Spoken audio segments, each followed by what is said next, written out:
तो मेरे प्यारे साथियों, कैसे हैं आप सभी। थंबनेल में आपने देखा होगा कि आज के वीडियो में क्या होने वाला है। तो आज के वीडियो में होने वाला है सांख्यिकी चैप्टर का बहुत ही प्यारा सा थ्योरी, माध्य जो होता है, मीन निकालना कैसे निकालते हैं और कितनी विधियां हैं इसको निकालने की, और माध्य होता क्या है, इन सभी चीज़ों को बड़े ही बारीकी से समझेंगे, बहुत ही प्यारे तरीके से समझेंगे।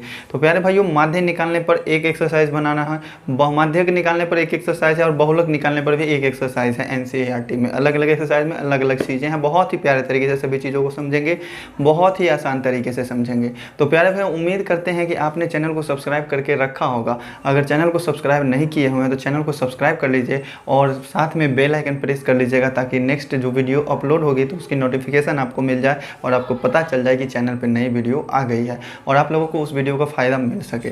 तो प्यारे भाइयों, चैनल को सब्सक्राइब कर लीजिए, बेल आइकन भी प्रेस कर लीजिए और 10-15 प्यारे दोस्तों को शेयर भी कर दीजिए वीडियो को। तो चलिए आज का अपना सेशन शुरू करते हैं और समझते हैं माध्य के सभी चीज़ों को।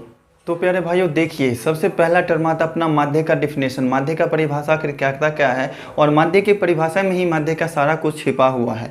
माध्य की परिभाषा में कहता है कि कुल प्रेक्षणों का योग बट्टा प्रेक्षणों की संख्या, ठीक है, यही कहता है।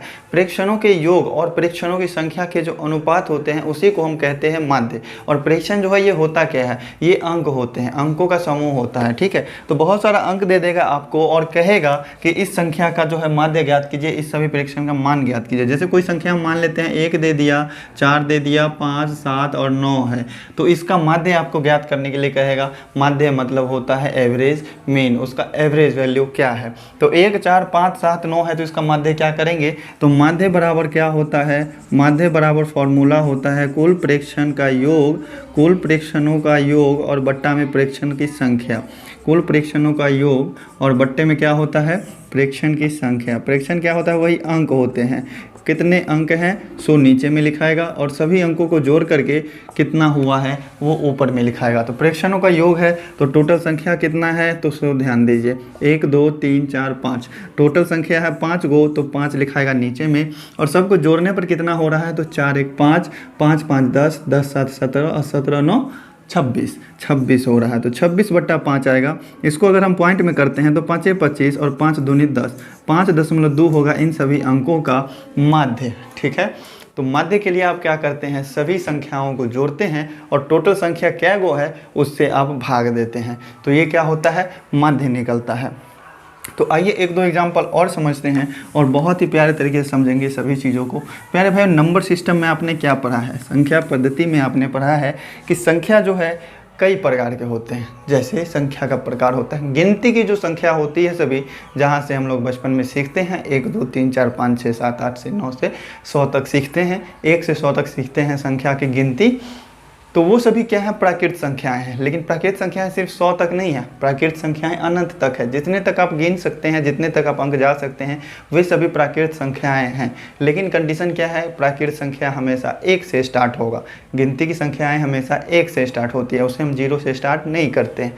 तो चलिए ये सभी चीज़ें आप जानते हैं तो आज हम इन सभी चीज़ों को समझेंगे। तो संख्या देखो, पहला क्या होता है, प्राकृत संख्या। प्राकृत संख्या के समुच्चय में कौन कौन सी संख्याएं आती है, प्राकृत संख्या के समुच्चय में आता है 1, 2, 3, 4, 5, 6, इस तरीके से बढ़ते चला जाता है संख्या। ये सभी क्या हुआ, प्राकृत संख्या। अगला पॉइंट आता है अपना क्या, पूर्ण संख्या। ये सभी चीज़ें आप जानते होंगे, जानते हैं तो अच्छी बात है, नहीं जानते हैं और अच्छी बात है। पूर्ण संख्या किसको कहते हैं, तो अगर हम प्राकृत संख्या मतलब गिनती की संख्या में ही यदि हम 0 को साथ में शामिल कर लेते हैं तो वो सभी पूर्ण संख्याओं का समुच्चय हो जाता है।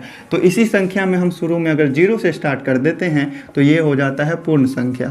ये सभी चीज़ें बहुत ही बेसिक सा है। इसी तरीके से बढ़ते बढ़ते कहाँ तक जाएंगे, अनंत तक जाना है आपको, लाख, करोड़, अरब, खरब, नील, 10 नील, महानील, जहाँ तक जाना है आपको वहाँ तक जा सकते हैं। सारे गिनती की संख्या अगर आप 1 से स्टार्ट किए हैं और जहाँ तक भी जा रहे हैं प्राकृत संख्या होगी। 0 से स्टार्ट करेंगे, जहाँ तक भी जाना है पूर्ण संख्या होगी, ठीक है। इसके बाद आता है पूर्ण संख्या के बाद पूर्णांक आता है, पूर्णांक संख्या। पूर्णांक संख्या आता है। पूर्णांक संख्या में क्या होता है, पूर्णांक संख्या में होता है बस कुछ नहीं, पूर्ण संख्या 0, 1, 2, 3 होता है ना, तो 0, 1, 2, 3, 4, 5, ये सभी इसी तरीके से बढ़ते बढ़ते प्लस इन्फिनिट तक जाएंगे। और पूर्णांक में जो होता है ना, पूर्णांक में प्राकृत संख्या जो होता है ना उसका ऋणात्मक भी शामिल होता है। माइनस वाला भी जितना संख्या है सबको शामिल कर लो, -1 -2 इसी तरीके से बढ़ते बढ़ते इधर माइनस इन्फिनाइट तक जाएंगे। माइनस इन्फिनाइट तक मतलब माइनस में जहाँ तक आप जा सकते हैं वहाँ तक जाइए और प्लस में जहाँ तक जा सकते हैं वहाँ तक जाइए, लेकिन पूर्ण अंक होना चाहिए, पूरा पूरा अंक होना चाहिए, तब हम उसको कहेंगे पूर्णांक, चाहे वो प्लस में हो या फिर माइनस में हो। आपको पता है यहाँ से आप दो कंडीशन निकाल सकते हैं कि पूर्णांक कितने प्रकार के होते हैं। तो पूर्णांक होता है दो प्रकार के, एक होता है प्लस वाला पूर्णांक, एक होता है माइनस वाला पूर्णांक। 0 से बड़ा जो भी पूर्णांक है वो धनात्मक हो जाएगा, 0 से छोटा जो भी है वो ऋणात्मक हो जाएगा। तो आखिर आज हम तो ये सीखने के लिए नहीं आए हैं कि संख्याएं कितनी प्रकार की है, लेकिन इन सभी चीज़ों से आपका क्या होगा, ऑब्जेक्टिव क्वेश्चन बनेगा। 40 50 60 या 100 ऑब्जेक्टिव, बहुत ऑब्जेक्टिव बन सकते हैं, एग्जाम में भी 4-5 ऑब्जेक्टिव आता है। तो देखिए इसके बाद अगला क्या आता है, एक आता है अभाज्य संख्या। अभाज्य संख्या, अभाज्य संख्या क्या आता है, तो वैसी संख्या जिसका सिर्फ 2 गुणनखंड हो, और 2 गुणनखंड कौन कौन सा होगा, या तो वो संख्या 1 से कटेगा और या तो अपने आप से कटेगा। तीसरा कोई गुणनखंड नहीं होगा, तीसरा किसी संख्या से नहीं कटेगा। जैसे कि आप एग्जाम्पल में देख लो, 2 क्या है, तो 2 या तो सिर्फ 2 से ही कटेगा और या फिर 1 से ही कटेगा और किसी दूसरे अंक से नहीं कट रहा। 3 ही देख लो, 3 क्या होता है, या तो 1 से कटता है या फिर 3 अपने आप से कटता है। 4 तो 1 से भी कटेगा, 2 से भी कटेगा और 4 से भी कटेगा। तो इसका 1 से 2 से अधिक गुणनखंड आ गया। 1 और स्वयं के अलावा भी एक गुणनखंड है 2। अगर हम देखते हैं 5 को, तो 5 2 है, 1 और 5 के अलावा किसी से नहीं कट रहा है, तो ये अभाज्य होगा। तो इस तरीके से सबसे छोटी अभाज्य संख्या हो जाता है 2, उससे बड़ा 3, उससे बड़ा 5, फिर उससे बड़ा 7 और उससे बड़ा अगर 9 लेंगे तो 9 नहीं होगा। 9 का है कि 3 से भी कट जाता है, सीधे हो जाएगा 11, 13 और 15 भी होगा। 3 और 5 दोनों से कटता है, 1 से भी कटेगा, स्वयं से भी कटेगा। तो 1 और स्वयं के अलावा किसी भी संख्या से नहीं कटना चाहिए, वही होता है अभाज्य संख्या। तो ये हो गए अभाज्य संख्या। इसी तरीके से आप बढ़ते जाओ, 97 भी अभाज्य संख्या होगा, ठीक है। इसी तरीके से 91 नहीं होगा, 93 होगा। इसी तरह 93 भी नहीं होगा, वो भी 3 से कट जाएगा, ठीक है। तो जो संख्या आपका किसी संख्या से ना कटे, सिर्फ 1 से कटे, 1 से तो सभी संख्या में भाग लग जाता है और स्वयं से, तो जो 1 और स्वयं के अलावा किसी भी संख्या से नहीं कटता उसको अभाज्य संख्या कहते हैं, ठीक है। देखिए अब भाज्य संख्या क्या कहेंगे, तो जिसका गुणनखंड 1 और स्वयं के अलावा भी और भी संख्या हो, मतलब सीधी सी बात, जो संख्या अभाज्य नहीं है वो सभी क्या है, भाज्य संख्या है, सीधी सी बात। जो भी भाज्य नहीं होगा, जैसे देख लो आप मान लो 40, अब चेक करना कि ये अभाज्य है कि नहीं है। तो इसको अगर भाग लगाएंगे तो 2 से कटेगा ना 20, फिर 2 से कटेगा 10, फिर 2 से कटेगा 5, ये तो 1 से भी कटेगा ना, 5 से अगर भाग लगाएंगे तो 5 1 5, ठीक है। तो देखो ये संख्या 2 से भी कटा, 40 जो है ये 2 से भी कट सकता है, 5 से भी कट सकता है, 1 से भी कट सकता है। तो 1 और स्वयं के अलावा इसका एक अलग गुणनखंड भी आ गया जो कि 5 है, 5 से भी कटेगा और 2 से भी कटेगा। तो इस तरीके से ये भाज्य संख्या हो जाएगा। मतलब अभाज्य का कंडीशन अगर फॉलो नहीं कर रहा है तो वह क्या है, भाज्य है, सीधी सी बात है। तो भाज्य संख्या लिखने की ज़रूरत नहीं है, सम संख्या लिखते हैं। सम संख्या किसको कहते हैं, तो सम संख्या होता है वैसी संख्या जिसका आधा किया जा सके या फिर 2 से भाग लग जाए, जिसे जो ऐसी संख्या जो 2 से पूरा तरह से कट जाए या फिर जिसका आधा किया जा सके। जैसे कि 2 हो गया, 4 हो गया, 6 हो गया, 8 हो गया, 10 हो गया, 12 हो गया, 14 हो गया। इसी तरीके से बढ़ते बढ़ते जाएंगे जहाँ तक जा सकते हैं। विषम संख्या क्या होता है, तो वैसी संख्या जिसमें 2 से भाग ना लग सके, सीधी सी बात। वैसी संख्या तो 1 में होगा, 2 से भाग नहीं लगेगा, 3 में भी नहीं लगेगा, 5 में भी नहीं लगेगा, 7 में भी नहीं लगेगा, 9 में भी नहीं लगेगा, 11 में भी नहीं लगेगा। इसी तरीके से बढ़ते बढ़ते ऐसे। तो प्यारे भाई अब बात देखो क्या आता है यहाँ पे, बात आता है कि आपका ऑब्जेक्टिव किस प्रकार का हो सकता है। आपका ऑब्जेक्टिव क्वेश्चन जो आएगा वो किस प्रकार का होगा। आपका ऑब्जेक्टिव क्वेश्चन जो होगा वो कुछ इस प्रकार से होगा कि क्या होगा, क्वेश्चन आपका कुछ इस प्रकार से होगा कि प्रथम 5 प्राकृत संख्याओं का मध्य, प्रथम 5 प्राकृत संख्या का मध्य ज्ञात करें। तो आप क्या कैसे ज्ञात करेंगे, प्रथम 5 प्राकृत संख्याओं का माध्य ज्ञात करना। प्रथम 5 प्राकृत संख्या मतलब शुरुआत के 5 प्राकृत संख्या लेंगे। शुरुआत के 5 प्राकृत संख्या मतलब गिनती की संख्या। शुरुआत के 5 गिनती की संख्या ले लो तो कौन कौन सा होगा, 1 होगा, 2 होगा, 3 होगा, 4 होगा, 5 होगा। इसमें टोटल कितने अंक हैं, टोटल 5 अंक हैं, अर्थात यहाँ n का वैल्यू क्या हो जाएगा 5। n का मान क्या आया यहाँ पे 5। अब इसका माध्य कैसे निकालेंगे, तो माध्य को देखो आप सूचित किस चीज़ से करते हैं, x के ऊपर रेकरिंग दे देते हैं, यही होता है माध्य। अगर हमको माध्य निकालना है तो क्या करेंगे, सभी संख्याओं का योगफल निकालेंगे, सभी संख्याओं को जोड़ेंगे। तो 1 में 2 जोड़ेंगे, फिर 2 में 3 जोड़ेंगे, फिर उसमें 4 जोड़ेंगे, फिर 5 जोड़ेंगे, और बट्टा में क्या लेंगे, तो बट्टा में टोटल क्या गो अंक है वो लेंगे। ठीक है, तो बट्टा में टोटल अंक क्या गो है वो लेंगे, तो टोटल अंक तो है 5 गो, तो 5 लिख दिया हमने। अब देखो इसको सबको जोड़ते हैं, तो 2 1 3 3 3 6 6 4 10 10 5 15 आ रहा है, तो 15 बट्टे 5 हो गया, 5 तिया 15 घटेगा, मतलब इस माध्य आ गया 3। क्या आया, माध्य आया 3। प्रथम 5 प्राकृत संख्याओं का माध्य क्या आया, 3। देखो अब यहाँ से एक फॉर्मूला निकलेगा, बहुत ही प्यारा सा ट्रिक निकलेगा। अगर आपको किसी भी प्रकार का क्वेश्चन दे देता है प्राकृत संख्याओं के माध्य निकालने के लिए, कितना का भी माध्य निकालने के लिए, तो वो आप निकाल सकते हैं। यहाँ पे ध्यान दो कि टोटल पद क्या गो था, टोटल अंक क्या गो था, प्राकृत संख्या शुरुआत का 5 गो था, तो माध्य आया 3 गो। इसका मतलब प्रथम प्राकृत संख्याओं का, प्रथम n प्राकृत संख्याओं का माध्य का हम फॉर्मूला लिख सकते हैं। प्रथम n प्राकृत संख्या का माध्य क्या हो जाएगा, तो जितना भी पद है उसमें 1 जोड़ के आपने क्या किया, 2 से भाग दे दिया, तो सीधे से यहाँ से एक फॉर्मूला निकला ना। देखिए कैसे हुआ, प्रथम 5 प्राकृत संख्या का निकालना था, तो अंक 5 गो था ना, तो 5 में 1 जोड़ेंगे तो 6 होगा, 6 में 2 से भाग देंगे तो 3 आएगा, माध्य आ गया ना 3। सीधी सी बात, ये ट्रिक आपको लगा देना है और एकदम आसान तरीके से आपका निकल जाएगा। इतना जोड़ घटा गुना भाग करने का ज़रूरत ही नहीं है।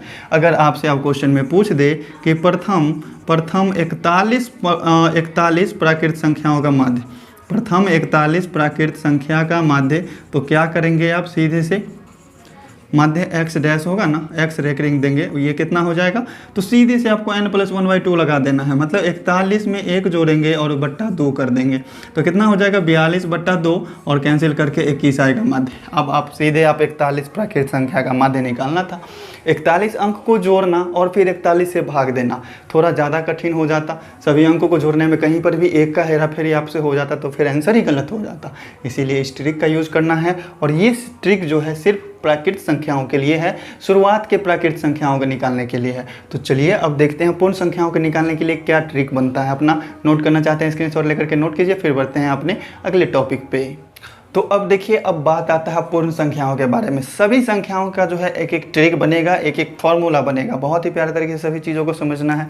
अगर आपसे क्वेश्चन में कह दे कि प्रथम 5 पूर्ण संख्याओं का माध्य ज्ञात करें, प्रथम 5 पूर्ण संख्या का माध्य ज्ञात करें, तो इसके लिए आप क्या करेंगे, प्रथम 5 पूर्ण संख्याओं का माध्य ऐसे करके, और ये क्या होगा, तो प्रथम 5 को पूर्ण संख्या 0 1 2 3 और 4 सबको जोड़ेंगे, और फिर क्या करेंगे, 5 से भाग देंगे, यही करेंगे ना। 5 को पूर्ण संख्या उठाएंगे और टोटल संख्या का क्या हुआ है, 5 है, तो 5 से भाग देंगे, और जो भी पूर्ण संख्या है सभी को जोड़ देंगे, तो जोड़ेंगे तो सभी को कितना होगा, 4 3 7 7 2 9 1 10, 10 बट्टा कितना हो गया 2, 10 बट्टा 2, 2 से भाग देंगे तो इसमें कितना होगा 5, मतलब ये कितना आया 5। यहाँ से देखिए, अगर हमने 5 पूर्ण संख्याओं का माध्य ज्ञात किया है तो वो आ गया 5। अगर हम 10 पूर्ण संख्याओं का माध्य ज्ञात करेंगे, प्रथम मतलब शुरुआत के, लगातार शुरुआती के 10 पूर्ण संख्याओं का माध्य अगर आपको ज्ञात करना होगा तो सीधी से आप लिख देना 10। अगर आपसे पूछे कि शुरुआत के या फिर प्रथम 100 पूर्ण संख्याओं का माध्य क्या होगा, सीधे 100 होगा। तो लिखते हैं यहाँ से फॉर्मूला क्या आता है, प्रथम n पूर्ण संख्याओं का माध्य, प्रथम n पूर्ण संख्या का माध्य क्या होगा, प्रथम n पूर्ण संख्या का माध्य सीधे से क्या हो जाएगा n, मतलब जितने भी पूर्ण संख्याओं का माध्य ज्ञात करना है उसका माध्य क्या होगा, उतना ही होगा जितनी संख्याएं होंगी, सीधी सी बात है। तो प्यारे भाइयों ये भी समझ गए होंगे। चलिए बढ़ते हैं आगे। तो प्यारे भाइयों इसी तरीके से आप क्या कर सकते हैं, सभी संख्याओं के जो है माध्य निकालने का फॉर्मूला खुद से निकाल सकते हैं। जैसे कि चलिए हम करते हैं विषम संख्याओं का। जैसे आपसे कह दे कि प्रथम 6 विषम संख्याओं का माध्य ज्ञात करें, प्रथम 6 विषम संख्या का माध्य ज्ञात करें, तो कैसे ज्ञात करते हैं इसका, तो नॉर्मल सा फॉर्मूला जो है कुल परीक्षणों का योग और बट्टा परीक्षणों की संख्या, यही लगाते हैं ना। तो कोई क्वेश्चन हमने मान लिया, हम जो चीज़ लिखाते चल रहे हैं वो चीज़ आप नोट करते चलना कॉपी पे, ठीक है, ताकि आगे आपको दिक्कत ना हो। तो माध्य x रेकरिंग बराबर क्या हो जाएगा, 6 विषम संख्याओं का माध्य ज्ञात करना है, तो 6 को विषम संख्या कौन कौन सा होगा, 1 होगा, 3 होगा, 5 होगा, 7 होगा, 9 होगा, 11 होगा। 6 गो विषम संख्या ले लिए। विषम संख्या टोटल क्या गो है, तो 6 गो है, तो 6 से हम भाग देंगे। अब चलिए सभी को जोड़िए तो इतना। अब इसी में तो 6 है, तो 6 गो विषम संख्या को तो आप आसानी से जोड़ लेंगे। लेकिन अगर 50 गो दे दे तो 50 गो को जोड़ने में तो आपका पूरा कॉपी ही खत्म हो जाएगा, पूरा पन्ना ही खत्म हो जाएगा। इसीलिए इसका शॉर्टकट फार्मूला निकलता है। तो देखिएगा, इसको सभी को जोड़ते हैं तो कितना होगा, इधर से जोड़ते हैं। 11 9 20 होगा, 20 7 27, 27 5 32, 32 3 35 और 1 36 हो जाएगा। 36 और बट्टा कितना हो जाएगा, 6, 6 6 1 36, 6। मतलब जितने भी विषम संख्याओं का माध्य ज्ञात करना हो, प्रथम जितने भी विषम संख्या का माध्य ज्ञात करना हो, उसका माध्य क्या होगा, उतना ही होगा। तो इसका भी एक फॉर्मूला निकला, क्या चीज़, तो प्रथम n विषम संख्याओं का माध्य क्या होगा, प्रथम n विषम संख्याओं का माध्य क्या हो जाएगा, n ही होगा।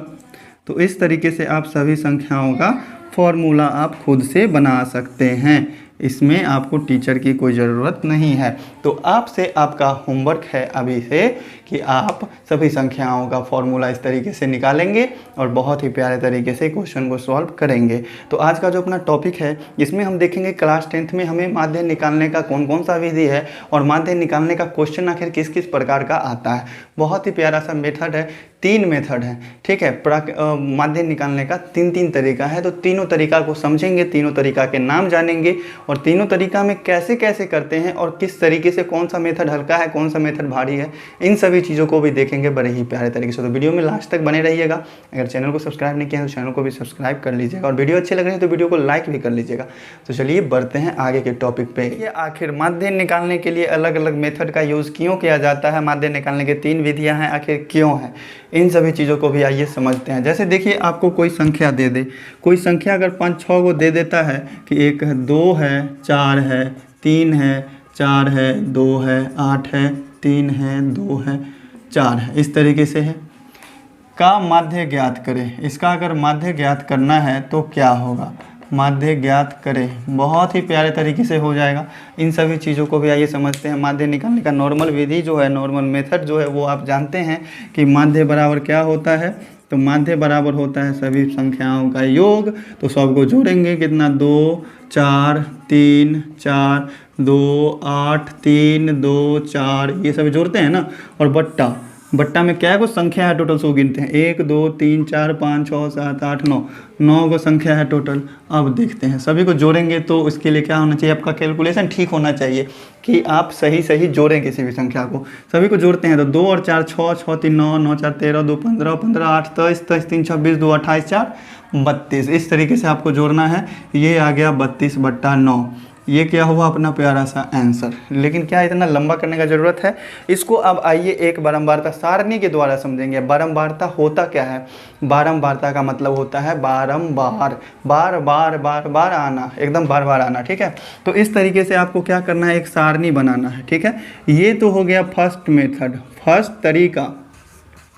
अब जानेंगे दूसरा तरीका क्या है, सेकेंड तरीका क्या है इसको माध्य निकालने का। बहुत ही प्यारा सा तरीका है, बहुत ही प्यारा सा तरीका है, बहुत ही प्यारा सा तरीका है। इस तरीके से आप क्या करेंगे, सभी चीज़ों को लिख लेंगे और एक सारणी बना लेंगे। मेरे ख्याल से इतने बॉक्स की ज़रूरत नहीं है।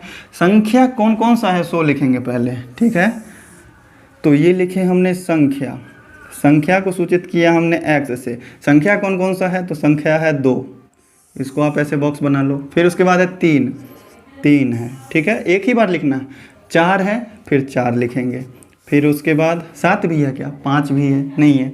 सीधे से 8 है तो 8 लिखेंगे, ठीक है। तो मेरे ख्याल से ये बॉक्स का ज़रूरत नहीं पड़ेगा क्योंकि ये नॉर्मल सा सारणी है, नॉर्मल सा क्वेश्चन है। इसमें देखिएगा आगे भी चल के सभी चीज़ों को समझा देंगे, जो जो चीज़ आने वाला है वो सभी चीज़ भी समझेंगे, ठीक है। अगर ये वीडियो अगर आपको सबसे यूनिक लग रहा है कि कुछ नया नया चीज़ सीखने को मिला है, तो वीडियो को लाइक और चैनल को सब्सक्राइब जरूर कीजिएगा। बीच में बोलने की ज़रूरत पड़ रही है। देखिए, एक होता है बारंबारता। बारंबारता आखिर होता क्या, बारंबारता का मतलब है, देखिए यहाँ 2 है ना, यहाँ बारंबारता मतलब संख्या 2 है और बारंबारता का मतलब हुआ कि बार बार कितनी बार, बार बार कितनी बार। बारंबारता का मतलब यही होता है, बार बार कितनी बार, मतलब कितनी बार आया। तो बारंबारता क्या होता है, इसका इंग्लिश होता है फ्रीक्वेंसी, मतलब F। कैपिटल मतलब स्मॉल लेटर स्टार्टिंग में, फ्रीक्वेंसी का पहला स्मॉल लेटर हमने सूचित किया एफ से, और एक्स से हमने उस संख्या को सूचित किया। तो देखिएगा इसमें 2 कितनी बार आया है, इसमें 1 2 3 बार आया है, तो बारंबारता इसका कितना हो जाएगा, 3 हो जाएगा। 3 जो है कितनी बार आया है, तो 2 बार आया है, बस 2 बार, तो इसका बारंबारता 2 हो जाएगा। 4 कितनी बार आया है, 3 बार, तो 4 का बारंबारता 3 हो जाएगा। 8 कितनी बार है, तो भाई 1 के बार है, तो इसका बारंबारता 1 हो जाएगा। माध्य निकालने का नॉर्मल माध्य निकालने का विधि है, इसके लिए हमको एफ और एक्स निकालना पड़ेगा। एफ एक्स मतलब एफ और एक्स दोनों का गुना, तो 2 को 3 से गुना करेंगे तो 6 होगा, 3 को 2 से गुना करेंगे तो 6 होगा, 4 को 3 से गुना किए तो 12 होगा, 8 को 1 से गुना किए तो 8 होगा। ये जो पहले वाला ट्रिक हम बताए थे कि प्रथम 5 प्राकृत संख्याओं का माध्य, प्रथम n विषम संख्याओं का माध्य, इस सभी का जो फॉर्मूला है, ये सब तो सीधा से एक सारणी दे देगा आपको, सीधा लंबा सा लाइन दे देगा, अंकों का समूह दे देगा और आपको उसका माध्य निकालने के लिए कहेगा तब। लेकिन अगर आपको कहता है कि ये संख्याएं हैं इतनी बार रिपीटेड है, तब आप क्या करेंगे, एक सारणी की मदद से बनाएंगे तो आसानी से बन जाएगा। इसके बाद आपको क्या करना है, एफ एक्स का सिग्मा निकालना है। सिग्मा एफ एक्स निकालेंगे मतलब एफ एक्स का योग निकालेंगे। एफ एक्स का योग कितना होगा, 6 6 12 12 12 24 24 8 32, ये आ गया 32। फिर आपको क्या करना पड़ेगा, सिग्मा एफ निकालना पड़ेगा। सिग्मा एफ क्या होता है, 3 2 5 5 3 8 1 9, टोटल आ गया ये 9। तो देखिएगा इसका माध्य जो होता है, बारंबारता सारणी के द्वारा जो माध्य निकालेंगे तो माध्य का फॉर्मूला होता है सिग्मा एफ एक्स और बट्टा सिग्मा एफ, ये होता है फॉर्मूला। सिग्मा एफ एक्स कितना निकला है 32 और सिग्मा एफ कितना निकला है 9। तो देखिए आप इस मेथड से भी बनाए तो 32/9 आया माध्य, और इस मेथड से भी बनाए तो 32/9 आया माध्य। लेकिन देखिएगा यहाँ पे आपको सीधा संख्या दिया हुआ है कि 2 है 3 बार आया हुआ, 3 है 2 बार आया हुआ, 4 है 3 बार आया हुआ। लेकिन आप जो ये थ्योरी पढ़ने से पहले आपने सांख्यिकी की एक्सरसाइज को उल्टा करके देखा होगा एनसीईआरटी में, कि उसमें कुछ अलग तरीके से दिया हुआ है कि किसी स्कूल में विद्यार्थियों की संख्याएं निम्नलिखित प्रकार से दी गई है।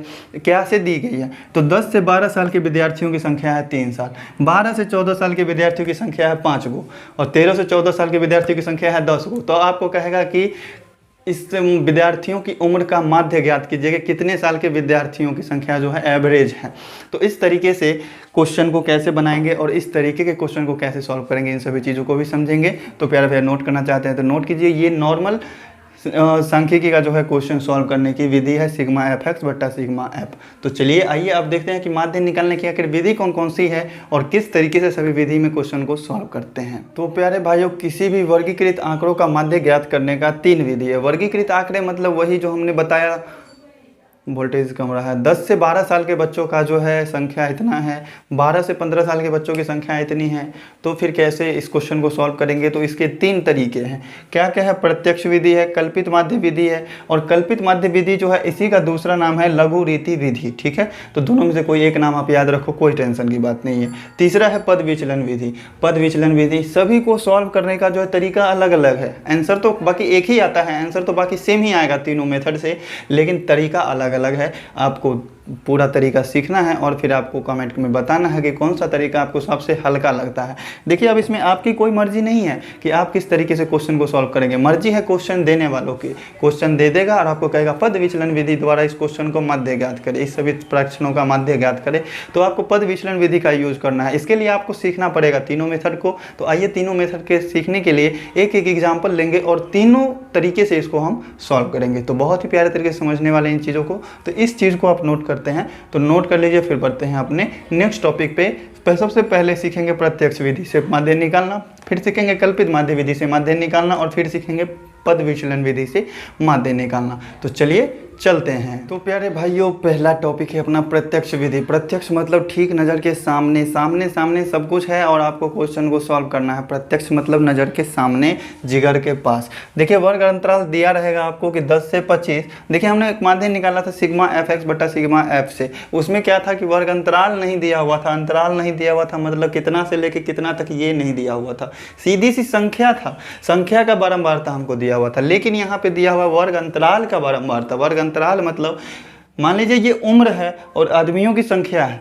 एक परिवार में कितने उम्र के आदमियों की संख्या कितनी है, ये एक दिया हुआ बराबरता सारणी के। जैसे हम मान लिए, क्वेश्चन कुछ भी बन सकता है यहाँ से, मतलब 10 से 25 साल के उम्र के आदमी की संख्या एक परिवार में 2 गो है, 25 से 40 साल के उम्र के आदमियों की संख्या 3 है, 40 से 55 साल के आदमी की संख्या 7 गो है, 55 से 70 साल की संख्या 6 गो है, 70 से 85 साल की संख्या 6 गो है और 85 से 100 साल की संख्या 6 गो है। आपको क्या करना है, माध्य ज्ञात करना है बहुत ही प्यारे तरीके से। तो देखिएगा, इसमें आप सीधे fx बट्टा सिग्मा f का फॉर्मूला नहीं लगा सकते हैं, काहे कि यहाँ पर वर्ग अंतराल दिया हुआ है। वर्ग अंतराल रहेगा तो आपको क्या करना पड़ेगा, वर्ग चिन्ह ज्ञात करना पड़ेगा। और वर्ग चिन्ह होता क्या है, वर्ग चिन्ह क्या होता है, वर्ग चिन्ह को हम सूचित करते हैं xi से, xi, ठीक है, xi से सूचित करते हैं। और xi बराबर क्या होता है, ये होता है ऊपरी सीमा प्लस निम्न सीमा, चाहे उच्च सीमा प्लस निम्न सीमा बट्टा 2 होता है। उच्च सीमा प्लस निम्न सीमा बट्टा 2, उच्च सीमा प्लस निम्न सीमा बट्टा 2, उच्च सीमा प्लस निम्न सीमा बट्टा 2, ये होता है सीधे से। उच्च सीमा क्या हुआ,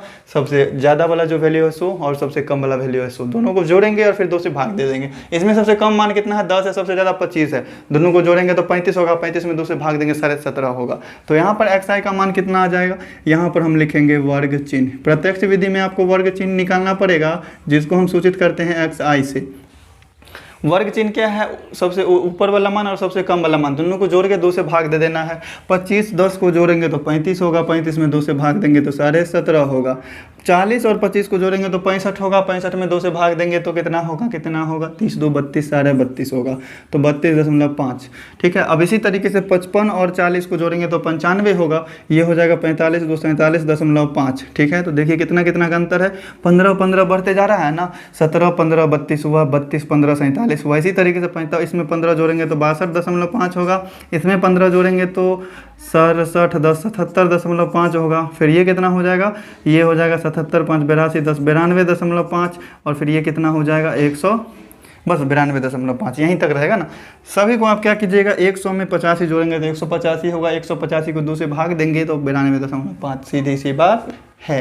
अब क्या करना है आपको, अब क्या करना है, तो fi जैसे आप उसमें सिग्मा fx निकालते हैं, पहले fx निकालते हैं फिर सिग्मा fx निकालते हैं। सिग्मा का मतलब क्या होता है, सभी का योग। सिग्मा f निकाल रहे हैं मतलब टोटल f का योग, सिग्मा fx निकाल रहे हैं मतलब टोटल fx का योग। यहाँ पे हम निकालेंगे fi क्या निकालेंगे, fi मतलब क्या हुआ, fi को xi से हम गुना करेंगे तो 17.5 को 2 से गुना करेंगे तो कितना हो जाएगा 35, 32.5 को 3 से गुना करेंगे तो कितना होता है, तो देखिएगा गुना करते हैं।